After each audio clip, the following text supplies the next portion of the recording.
লাখ লাখ মধুপোকা গাড়ির জানালার বাইরে, আর ভেতরে আটকে মামে। একটু ভুলেই হলেই সব শেষ। হঠাৎই একজন দৌড়ে এসে জানালা ভাঙতে চেষ্টা করল, কিন্তু দরজা খুললেই তো সবার শেষ। তাদের শুধু চুপচাপ তাকিয়ে থাকা ছাড়া কোনো উপায় ছিল না। দ্রুত পুলিশ এসে পড়ে, কিন্তু চারদিকে এত মধুচক্র।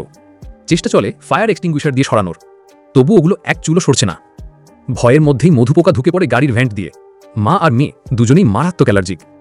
একবার ডাঁশ করলেই জীবন শেষ। একটা পোকা মেয়েটির চোখের কাছে গিয়ে বসে, ভয়ে চিৎকার করে মারল একটা থাপ্পড়, আর তাতেই বিষ ঢুকে গেল শরীরে। মুখ ফুলে উঠেছে, শ্বাস বন্ধ। ভাগ্য ভালো, মায়ের কাছে ছিল একটা অ্যান্টিডোট। ঝটপট ওটা মেয়ের শরীরে দিয়ে প্রাণ বাঁচালো। কিন্তু ঠিক তখনই মায়ের ঘাড়ে একটা ছোবল, আর অ্যান্টিডোট শেষ।